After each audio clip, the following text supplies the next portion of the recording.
जोधपुर की महामंदिर थाना पुलिस ने अवैध हथियारों को लेकर बड़ी कार्यवाही करते हुए उदयपुर के हिस्ट्री शीटर को उसके साथी के साथ गिरफ्तार किया है।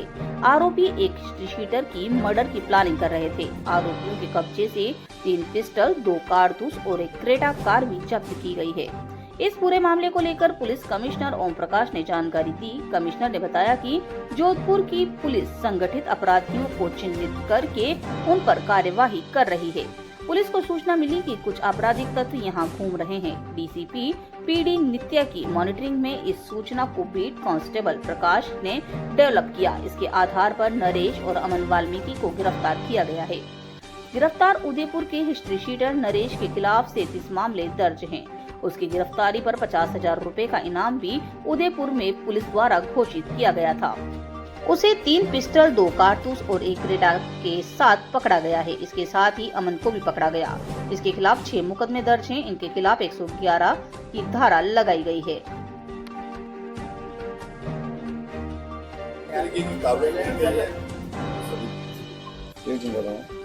जैसा कि आपको ध्यान है, जोधपुर आयुक्तालय की पुलिस संगठित अपराधियों पे चिन्हित करके कार्रवाई कर रही है। इसके पहले भी हमने 20,000 का अपराधी अभियुक्त गिरफ्तार किया था और सूचना मिली थी कि कुछ आपराधिक तत्व यहाँ पे घूम रहे हैं। उस सूचना पे उसको बीट कांस्टेबल ने डेवलप किया है और उसके बाद उदयपुर पुलिस का जो हार्डकोर एचएस नरेश हरिजन, जिसके खिलाफ 37 मुकदमे दर्ज हैं, उनको 3 पिस्टल और 2 कारतूस, इसके अलावा एक क्रेटा के साथ उनसे बरामदगी की गई है। और इसके साथ ही अमन को भी गिरफ्तार किया गया है, जिसके खिलाफ 6 मुकदमे हैं।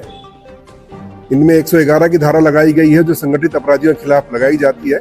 इसमें विशेष ध्यान देने योग्य बात यह है कि इसके लिए 50,000 का इनाम उदयपुर पुलिस ने घोषित कर रखा था और ये उदयपुर में वांछित भी था और ये आने वाले समय में वहाँ के हार्डकोर अपराधी प्रवीण कसेटा की हत्या की साजिश कर रहा था।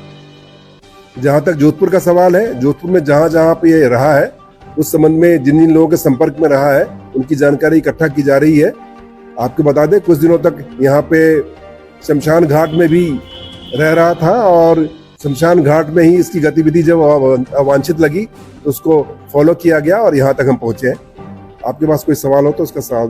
सर, अमन और ये दोनों है, तो नरेश, ये क्या सुपारी किलर है, क्या है?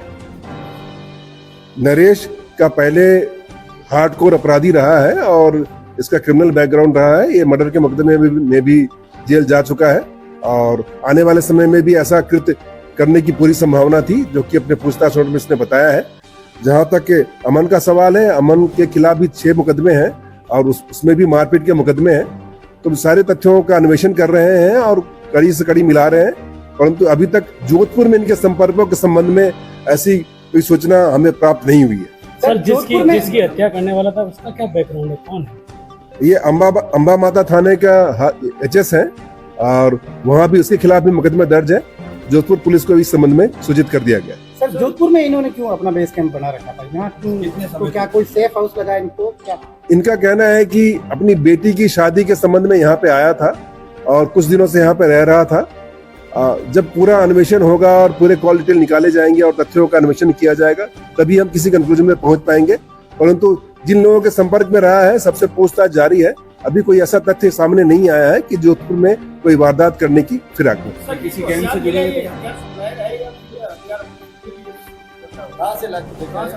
इनका कहना है कि एमपी से हथियार लाए हैं। उस संबंध में अलग से डीसीपी ईस्ट है, उनके नेतृत्व में टीम का गठन किया जा रहा है और हम चाहेंगे कि लॉजिकल कंक्लूजन तक पहुंचे कि जहां से हथियार इनको प्राप्त हुए हैं वहां तक पहुंचे, वहां के लोग को हम लेकर के आ पाए। तो किसी गैंग से जुड़े हुए हैं ये लोग? डेफिनेटली इनका खुद का ही गैंग है और जिनके खिलाफ ये कार्रवाई करना चाह रहे थे वो भी एक पर्टिकुलर गैंग के मेंबर है और हमने जो प्रकरण दर्ज किया है वो भी संगठित अपराध की धारा लगाई है, गैंग के सदस्य रहने की धारा लगाई है। आने वाले समय में भी जो भी इस तरह के आपराधिक बैकग्राउंड के लोग हैं, उनको चिन्हित करके उनके खिलाफ कार्रवाई की जाएगी। ये हमारी प्रतिबद्धता है। जोधपुर में कितने मुकदमे हैं इनके खिलाफ?